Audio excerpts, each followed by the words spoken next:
So, imagine if you and your neighbor were sitting on a rooftop in Jerusalem on a Thursday afternoon in the first century. Okay, I'm picturing it. Right. So you're looking out over the city, and you might actually fundamentally disagree on what day of the week it was. Which is just, I mean, it's wild to even think about. Right. And we aren't talking about, a casual debate over whether it's 3 o'clock or 4 o'clock. We are talking about two people existing in the exact same physical space, operating under two completely different, legally binding definitions of when the sun sets Yeah, and when tomorrow officially begins. exactly.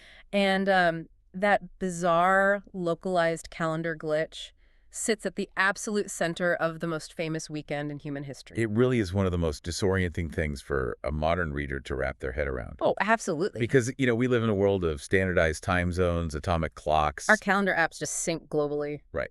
So we expect history to behave like a clean sequential data log. We want it to be binary. Event A happened on Tuesday. Event B happened on Wednesday. Give me the spreadsheet. Exactly.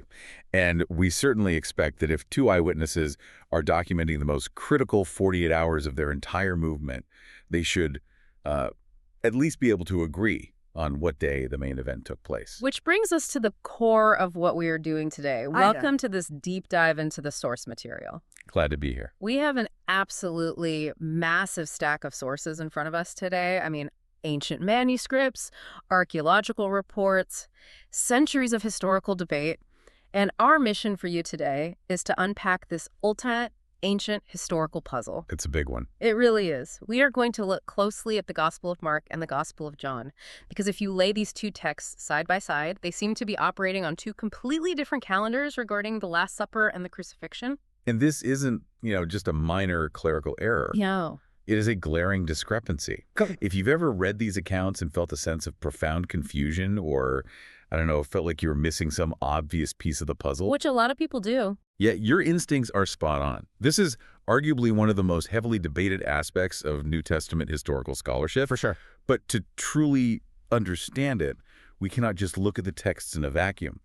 We have to look at the intersection of first-century crowd logistics, the deep sectarian divisions of ancient Judaism, and, of course, profound theological symbolism. Okay, let's unpack this.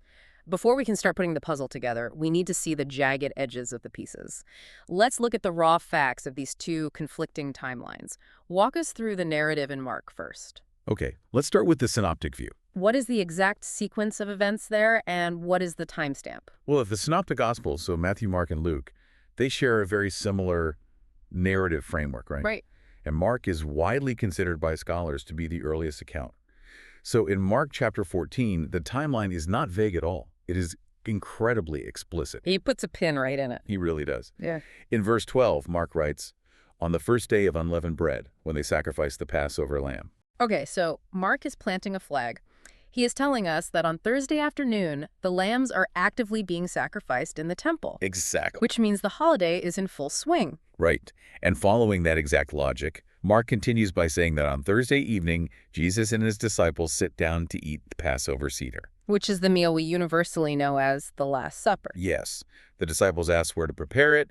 Jesus gives them instructions. They go into the city and they eat the ritual meal. So, just to lock this in, Thursday is the preparation and the sacrifice, and Thursday night is the official legal holiday dinner. That is the synoptic claim, yes.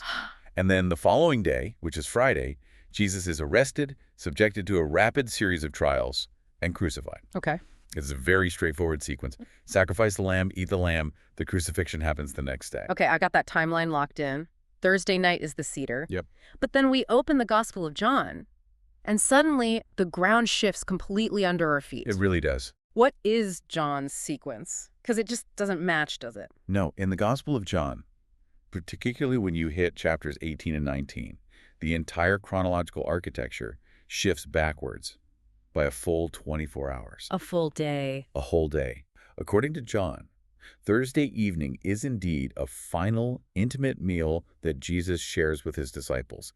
He washes their feet. He gives them a long discourse. Right, the famous foot washing scene. Exactly. Yeah. But And this is a massive but. John deliberately does not describe this as a Passover Seder. Really? Yeah, in John's narrative, it is a pre-Passover meal. Wait, if Thursday night isn't the Passover, when does John say the Passover happens? John explicitly places the Passover meal on Friday evening, Oh. which means that on Friday afternoon, when Jesus is being crucified, the Jewish authorities haven't eaten the Passover yet. Oh, wow. Yeah, in John's view, Jesus is hanging on the cross at the exact moment the lambs are being slaughtered in the temple courtyard. That is wild. So Mark is telling us they're sitting down and eating the official holiday dinner on Thursday night. But John is looking at the same Thursday night and saying, no, this is just a regular dinner. The actual holiday doesn't start until Friday. That's what the text says. That is like someone celebrating Christmas morning on December 24th, ripping open all the presents and drinking eggnog while the rest of the town is still at work waiting for the 25th. That's a great analogy. I mean, this isn't just a rounding error. This is missing Thanksgiving dinner entirely. It is a profound historical friction point, and it's one that scholars have wrestled with since the very early days of the church. How do two foundational texts, dealing with the absolute focal point of their movement, end up so out of sync? Yeah, how does that happen? Well, when we dive into the source material, there are essentially two major scholarly frameworks used to make sense of this. We have the John as poet theory, Okay. which leans heavily into theological symbolism, and we have the two calendars theory, which focuses on historical and logistical harmony. Here is where it gets really interesting, because I want to tackle that John as poet theory first. Sure, let's do it. Because if a journalist or a modern historian deliberately altered the timeline of a major event by 24 hours just to make a symbolic point, their career would be over. Oh, instantly. They'd be fired. They'd be fired for fabricating facts. But ancient biographers operated under a completely different set of literary rules, didn't they? They absolutely did. So if John is intentionally shifting the timeline, what on earth is his motive? To find his motive, we have to look closely at the timestamp he provides during the trial of Jesus. Okay. In John chapter 19, verse 14, Jesus is standing before the Roman governor, Pontius Pilate, about to be formally sentenced to crucifixion. And John inserts a very specific parenthetical note for the reader. What does he say? He writes, "Now it was the day of preparation of the Passover." It was about the 6th hour. The day of preparation. So John is emphatically putting this trial on Friday, the day the lambs are being prepared to be eaten that night. Emphatically. In the highly regulated Jewish liturgical calendar, the day of preparation was the 14th of Nisan. And the afternoon of the 14th was a highly specific window of time when thousands of lambs were brought to the Temple Mount to be ritually slaughtered by the priests. This had to happen before sunset, because at sunset, the calendar clicked over to the 15th of Nisan, and the Passover meal officially began. So John wants us to know, beyond a shadow of a doubt, that Jesus is on trial and heading to the cross, while the preparations for the Passover are actively happening. And here's where we bring in external historical sources to see the sheer brilliance of what John might be doing. If we consult the writings of Flavius A Josephus, Jewish historian. right, the first-century Jewish historian who documented the fall of Jerusalem and the intricate workings of the temple, we get a detailed look at the sacrificial schedule. Josephus records that on the 14th of Nisan, the priests sacrificed the Passover lambs from the 9th hour to the 11th hour. Let's do the math for the listener, because ancient timekeeping is, tricky. If the day begins at sunrise, roughly 6 a.m., what time of day is the 9th to the 11th hour? The 9th hour would land precisely at 3 p.m. Okay. So Josephus is giving us a hard historical data point. The mass slaughter of the Passover lambs at the temple began exactly at 3 p.m. and concluded around 5 p.m. Hold on, let me look at the other Gospels here. If the lambs start dying at 3 p.m., how does that synchronize with the crucifixion timeline? This is where the narrative architecture is just stunning. The accounts of both the Synoptic Gospels and John align perfectly on the timing of Jesus' death. Mark 15:34 and Matthew 27:46 explicitly state that Jesus cried out and breathed his last breath at the 9th hour, Which is 3 p.m. exactly at 3 p.m. Wow. So if we layer Josephus' historical record of the temple schedule over the gospel accounts of the crucifixion, we are looking at a terrifyingly precise synchronization. We really are. At the exact moment, the priests are blowing the silver trumpets from the pinnacle of the Temple Mount to signal the start of the massive citywide slaughter of the Passover lambs. Jesus is uttering his final words on the cross just outside the city walls. It is the furthest thing from a coincidence. Under the John as poet framework, this is a meticulously crafted theological statement. John is not writing a police blotter. He is writing a symphony, Right. and he builds this symbolism into the very DNA of his gospel. Yeah, our sources talk a lot about these proof texts that John uses. He doesn't just rely on the timing, he weaves specific details into the narrative of the crucifixion itself to reinforce this idea. Let's look at the Roman execution methods. Okay. Crucifixion wasn't meant to kill you quickly, was it? It was a prolonged torture. It was a brutal feat of Roman engineering designed to maximize suffering and public humiliation. Just horrific. Death usually came by asphyxiation. The victim, hanging by their arms, would eventually be unable to pull themselves up to draw a breath. Wow. To speed up this process, especially with the Jewish Sabbath rapidly approaching its sunset, the Roman soldiers practiced something called crurifragium. What is that? They would take a heavy iron mallet and shatter the lower legs of the victims. Without the ability to push up and relieve the tension on their lungs, the victim would suffocate within minutes. It's a horrific detail, but John includes a very specific observation about this practice in his account. In chapter 19, he notes that the soldiers broke the legs of the two men crucified on either side of Jesus. Right. But when they came to Jesus, they saw he was already dead, so they didn't break his legs. Why does John care so much about this anatomical detail? Because John is acting as a theological prosecutor, building an airtight case. He explicitly states that this happened so that the scripture would be fulfilled, quote, "Not one of his bones will be broken." Any first-century Jewish reader would immediately recognize what John is doing. He's pointing them directly back to the foundational laws of the Passover lamb, established in Exodus chapter 12 and Numbers chapter 9. The original Exodus from Egypt. Yes. The Torah strictly forbade the Israelites from breaking any bones of the Passover lamb.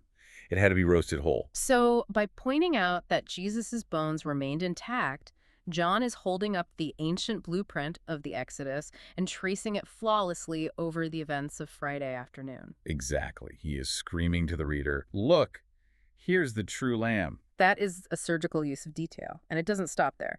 There's another detail that always seemed odd to me until looking at these sources.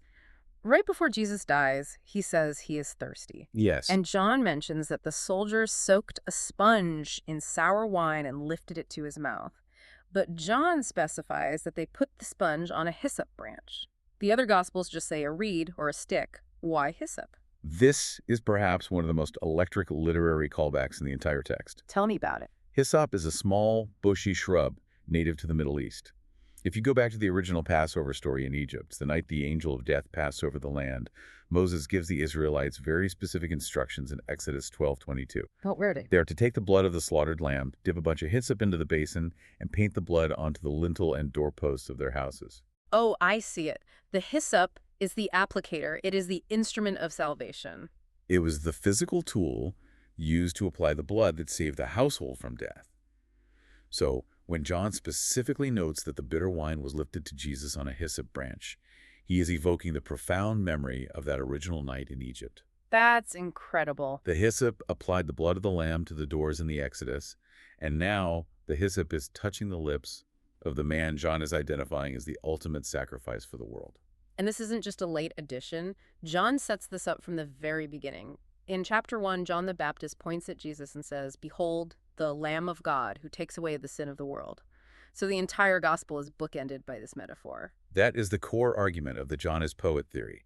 It suggests that John prioritized the profound theological truth of Jesus' identity over the literal ticking reality of the calendar clock. He shifted things on purpose. Right. John shifted the narrative timeline by one day because he needed the reader to see that Jesus is the Passover sacrifice rather than just a man eating the Passover sacrifice. Okay, the poetry is beautiful. The literary callbacks are masterful. But I have to play the skeptic here. Please do.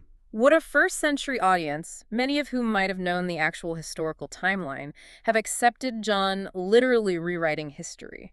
Does it have to be a choice between historical accuracy and theological poetry? That is the big question. What if John didn't invent anything? What if both Mark and John were actually describing the exact same 48 hours, but they were just looking at different clocks? Let's dive into the calendar harmony theory. Because our sources suggest that keeping time in first-century Jerusalem was an absolute mess. Oh, it was a deeply fragmented system. Huh. To understand this, we have to completely discard our modern, globalized assumptions about time. How so? Today, a new day starts at midnight, everywhere. But in the ancient Near East, and specifically within first-century sectarian Judaism, there were multiple ways to track a 24-hour cycle, and it largely depended on your geography and your political alignment. Let's start with the establishment. How did the elite in Jerusalem track time? The official method, controlled by the Judean temple authorities and the Sadducees, was a sunset-to-sunset reckoning. Okay. This has deep liturgical roots going all the way back to Genesis. There was evening, then was morning the first day. For the temple priesthood, the day officially ended, and tomorrow began the moment the sun dipped below the horizon. Sunset to sunset, so Friday starts on Thursday evening. Yep. Got it. What was the alternative? The alternative was primarily used by the Galileans, the people from the northern agrarian region of Israel. Their method was a sunrise-to-sunrise reckoning. Why the difference? Did they just want to be difficult? Not at all. It stems from practical agricultural life. If you are a farmer in Galilee, your day doesn't begin in the dark of the evening. Your day begins when the sun comes up and you go out to the fields. That makes sense. You work until dusk, you sleep, and your new day begins at the next sunrise. Wait, if I'm understanding this correctly, if a Judean priest and a Galilean fisherman are standing in the same room in Jerusalem on a Thursday afternoon, they are in the same day. But when the sun goes down a few hours later, the Judean says it's now Friday, and the Galilean says, no, it's still Thursday night. That is the exact friction point. Now let's apply those two differing clocks to the most important date on the Jewish calendar. The 14th of Nisan, the day the Passover lamb must be sacrificed. Okay, let's run the Judean clock first. For the Judean temple authorities, the 14th of Nisan begins at sunset on Thursday evening. So Thursday night is the start of their preparation day. Right. They wake up on what we call Friday morning. They spend the day preparing. They sacrifice the lambs in the temple at 3 p.m. on Friday afternoon. And then when the sun sets on Friday evening, the calendar clicks over to the 15th of Nisan, and they sit down to eat the Passover meal. Which perfectly aligns with the Gospel of John. The authorities are sacrificing the lambs on Friday afternoon, and they are trying to stay ritually pure so they can eat the meal on Friday night. Exactly. Now let's run the Galilean clock. Jesus and his disciples were from Galilee. For a Galilean, using the sunrise-to-sunrise method, the 14th of Nisan didn't begin on Wednesday night. It began at sunrise on Thursday morning. Oh, this is the loophole. I see the math. Thursday morning, the sun comes up. It is now legally the 14th of Nisan for the Galileans. They go through Thursday preparing. On Thursday afternoon, they secure their lamb, and they sit down to eat the meal on Thursday evening. Because, according to their clock, Thursday evening is still the 14th of Nisan. Their day doesn't end until the sun comes up on Friday. Exactly. They're observing the Passover entirely within the legal bounds of their specific regional tradition. By the time Friday morning arrives, their 14th of Nisan is over, and the Judean 14th of Nisan is in full swing. That is incredible. It is like modern shift work. Yeah, that's a good way to put it. If I work a standard 9 to 5, my day starts in the morning and ends when I go to sleep. But if you work the graveyard shift at a hospital, your tomorrow doesn't start at midnight. It starts when you wake up at 4 p.m. the next day. Exactly. We are experiencing the exact same passage of time, but our internal definitions of a day are totally offset. So Galileans and Judeans were existing in overlapping time zones inside the walls of the same city. That analogy captures the reality perfectly, and this calendar overlap solves a major psychological mystery in the Synoptic Gospels. Which is? When Jesus tells his disciples to prepare the Passover on Thursday, they don't seem confused. Peter doesn't say, "Rabbi, aren't we a day early? The priests aren't eating until tomorrow." They just go do it. Because to them, it wasn't early. It was right on time. Correct. We have to remember that first-century Judaism was highly sectarian. You had the Sadducees, who controlled the temple hierarchy and enforced the strict Friday sunset schedule. The established. Right. But you also had the Pharisees. The Pharisees were more closely aligned with the common people in the synagogue traditions. There's significant historical evidence suggesting the Pharisees tolerated this Galilean reckoning. They recognized that Galileans had a legitimate alternate tradition, and they allowed them to observe it. Okay, I follow the logic, but I have to push back here. Tolerating a different calendar is one thing, but Passover requires sacrificing an animal. Yes, it does. The law explicitly states all lambs must be sacrificed by the priests in the central temple.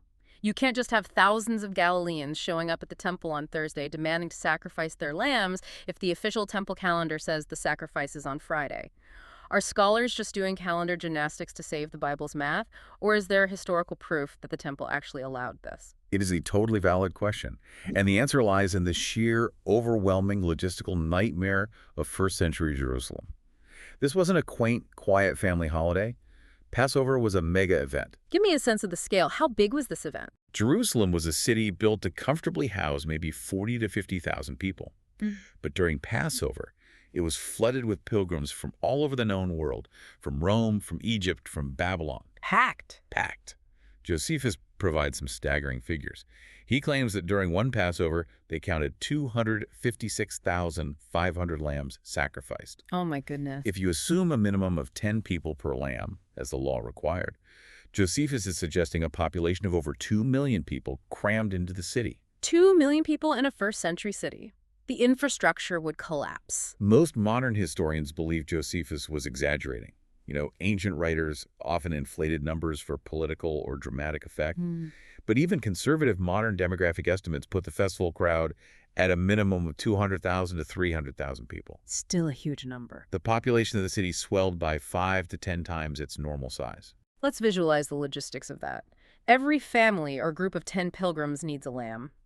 Even if we use the conservative numbers, you are talking about 20,000 to 30,000 lambs. Right.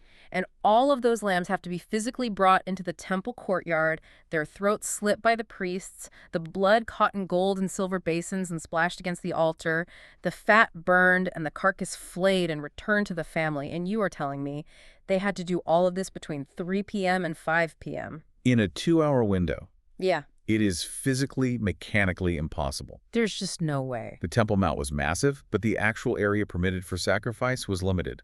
The noise of tens of thousands of bleeding animals, the chanting of the Levi choirs singing the Hallel psalms, the visceral reality of that much blood. The temple actually had a complex drainage system that washed up the blood out into the Kidron Valley. Wow. It would have been absolute chaos. Not just chaos, but a massive security risk. The Romans were terrified of the Passover. It is a festival celebrating the violent overthrow of a foreign oppressor.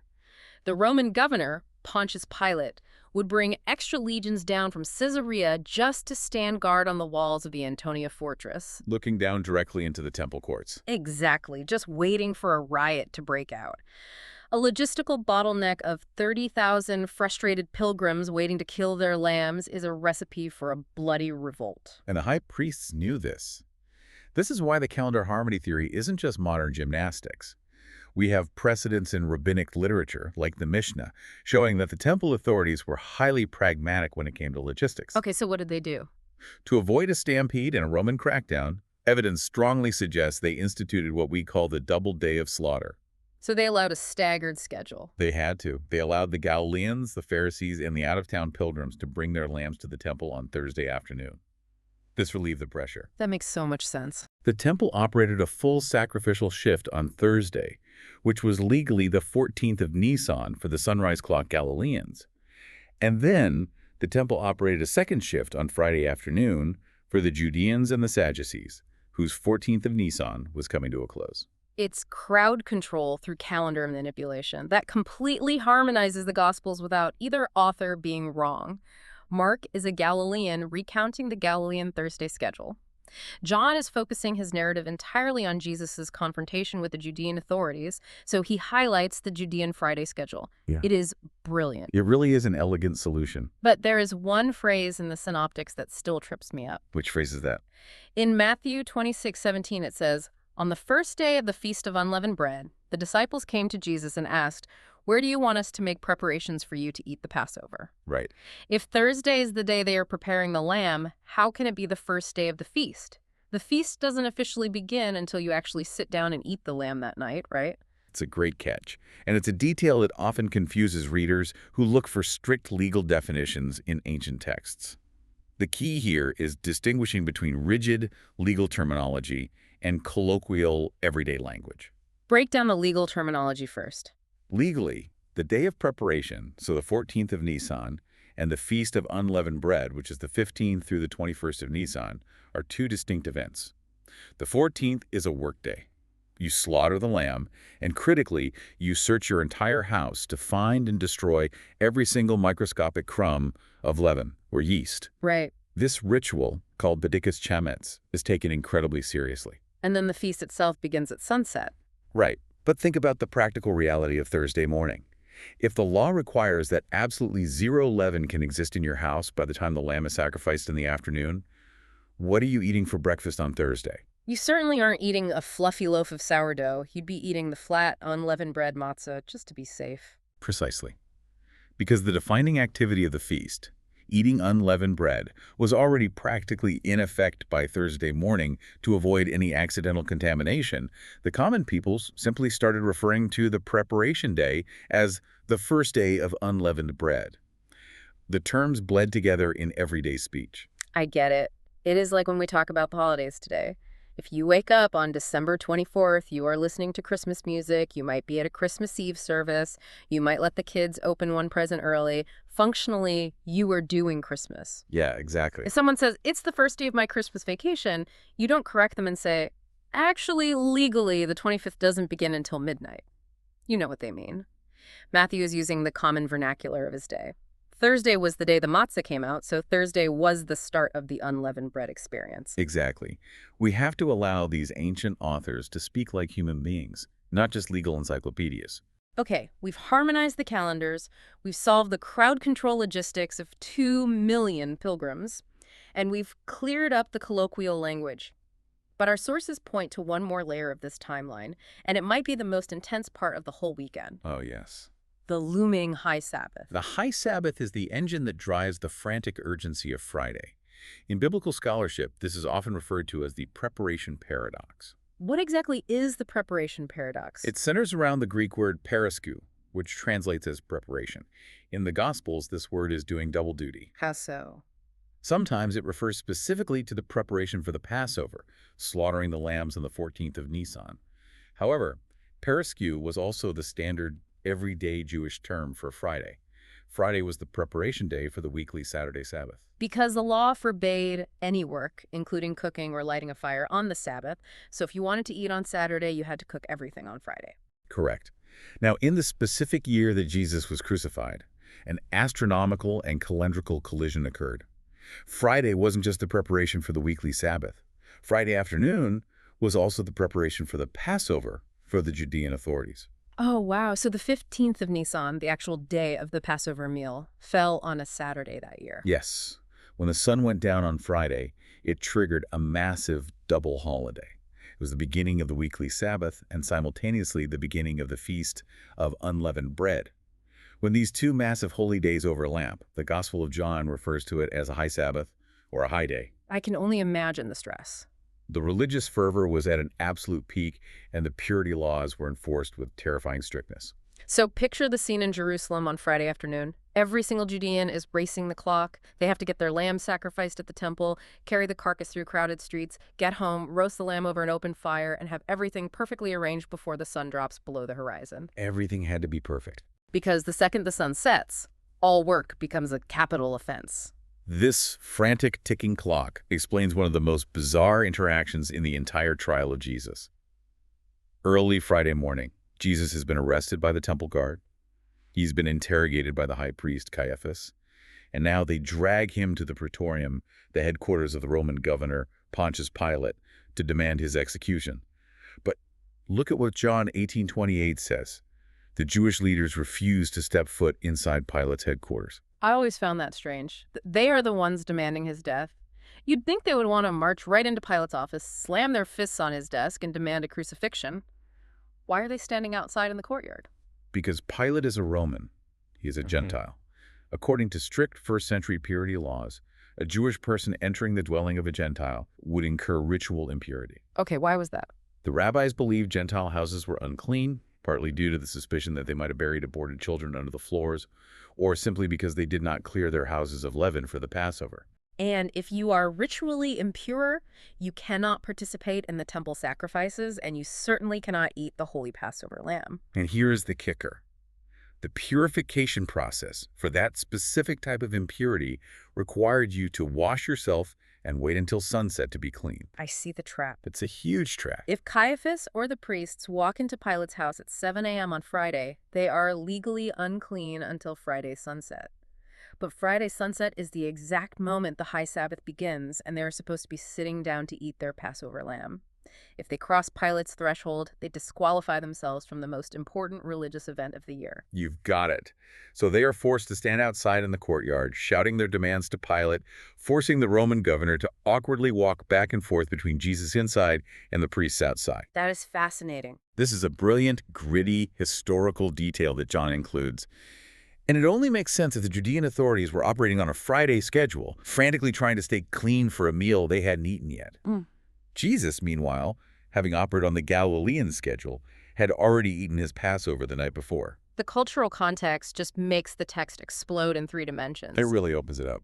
But our sources throw one more massive curveball into this calendar discussion. We have the Judean sunset calendar, we have the Galilean sunrise calendar, but there was a completely different sect in Judaism at the time that used a third calendar, the Essenes. Yes, the Essenes. And bringing them into the conversation opens up a fascinating theory regarding the logistics of the Last Supper itself. Tell me more about them. Well, the Essenes were a deeply strict, ascetic Jewish sect.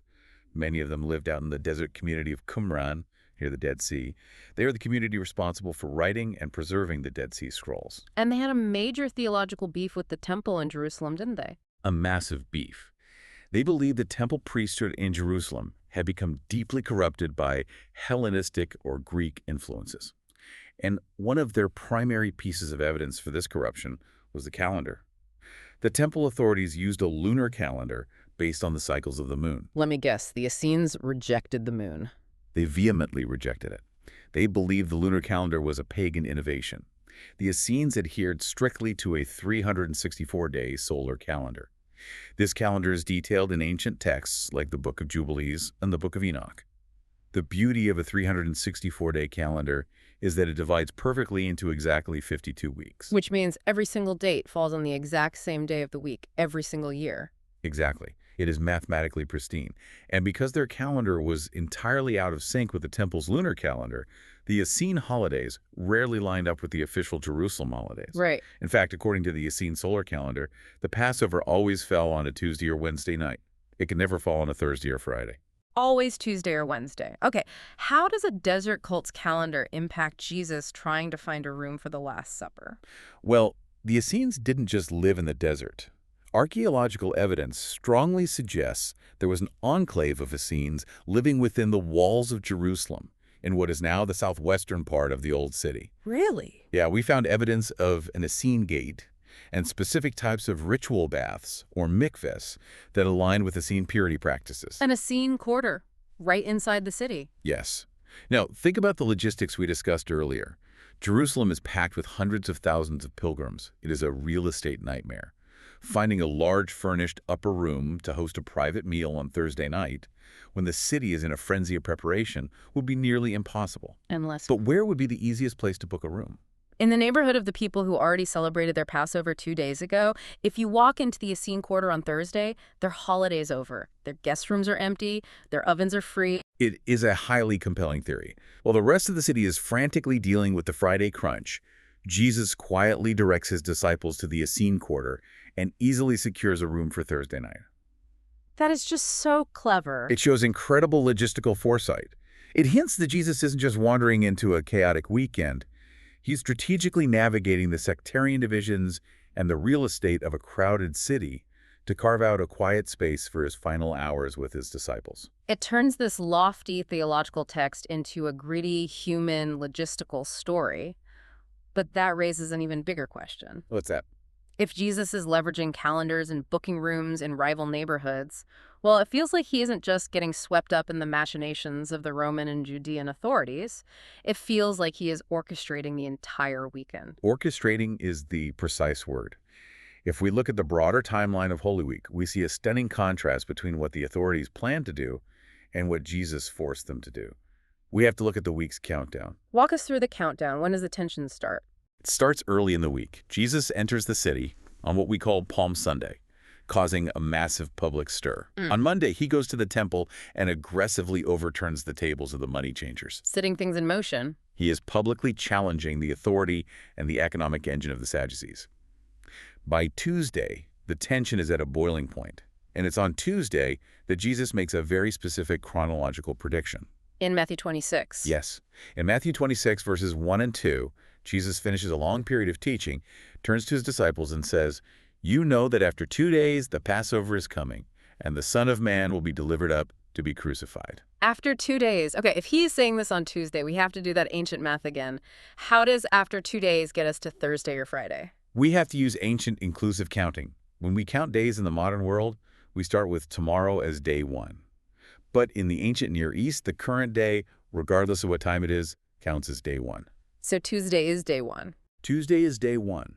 Wednesday is day 2. So after 2 days simply means after Wednesday has passed.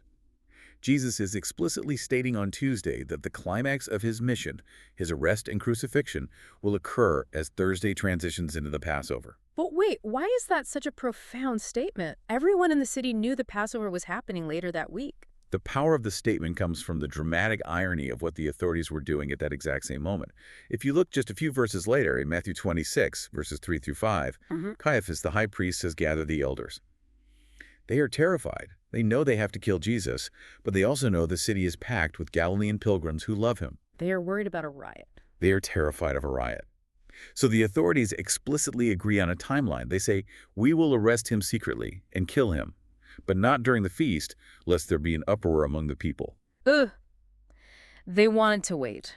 Their plan was to let the week play out, let the festival end, let the 200,000 pilgrims pack up and go back to Galilee, and then quietly arrest Jesus in the middle of the night when the city was empty. That was their timeline. But Jesus announces on Tuesday, no, it is going to happen during the festival. He completely hijacked their timeline. They forced their hand. By understanding the complexities of the calendars we spent this hour discussing, we can see exactly how he did it. By operating on the Galilean sunrise calendar, or perhaps utilizing the Essene enclave, Jesus ensured that he had the physical time and space to institute the Last Supper with his disciples on Thursday night. That makes total sense. He secured those final vital hours to wash their feet and establish the new covenant. He got his Passover meal, but then he goes out to the Garden of Gethsemane. He knows Judas has betrayed him. He waits to be arrested late Thursday night. And by allowing himself to be arrested on Thursday night, he drops a bomb into the laps of the high priests. Caiaphas is now holding a wildly popular, controversial figure in custody on Friday morning. The city is waking up, the crowds are swelling, and critically, the high Sabbath is rapidly approaching its sunset. The authorities panic. They can't hold him in a cell all weekend. The crowds will find out and riot. They have to get rid of him immediately. Jesus' actions forced the entire bureaucratic machinery of the Roman and Judean legal systems into a panicked overdrive. They rush through illegal night trials. They drag him to Pilate at dawn. They demand an immediate crucifixion before the crowds realize what's happening.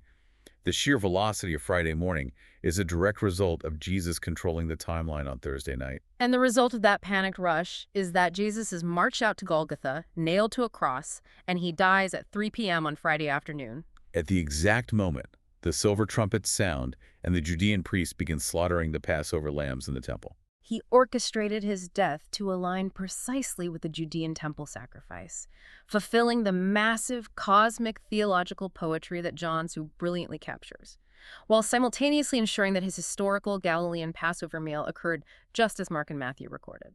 It all comes together. It is breathtaking. When you pull all of these threads together, the text, the history, the sectarian divides, you realize that the puzzle of Mark versus John isn't a case of ancient editors falling asleep at the wheel. It's not a sloppy, cold case file full of contradictory witness statements that we just have to blindly accept or throw out. Not at all. It is a multi-layered reality. You are looking at overlapping regional time zones clashing in a crowded capital. You are looking at the desperate, staggered logistics required to feed hundreds of thousands of pilgrims in an occupied city. And you are looking at a profound theological masterclass woven into the very dirt and blood of historical events. Knowing the context takes a glaring contradiction and turns it into a high-definition 3D picture of history. It really does. And I think there is a profound takeaway here for anyone who reads ancient texts, whether it's the Bible or Homer or the Annals of Rome. We opened this discussion by talking about our modern desire for clean, linear, binary timelines. We want history to look like a perfectly coded spreadsheet. Right. We want a stopwatch. We want the historian to just give us the raw data, this happened at 8 a.m., this happened at 8:15 a.m. Just give me the facts. But if an event as monumental as this can be authentically recorded through the lenses of two entirely different calendars, one focusing on the literal ticking reality of a regional Galilean clock, and the other prioritizing the eternal theological poetry of a cosmic sacrifice. How might that change the way you read any historical document? That's a great point. It raises a vital question for us today. Are you always demanding a stopwatch from history when sometimes the author is desperately trying to give you a symphony? A stopwatch versus a symphony. That is a beautiful way to look at it. The next time you are reading an ancient text and you spot a glaring contradiction, maybe don't immediately assume the author was an idiot who got it wrong. Maybe pause, dig into the context, and ask yourself what kind of clock were they using and what kind of song were they trying to sing. Exactly. Thank you so much for joining us on this deep dive into the source material. We hope this unpacked some of the muddy waters for you, gave you a deeper appreciation for the chaos of first century history, and provided a few of those aha moments we love so much.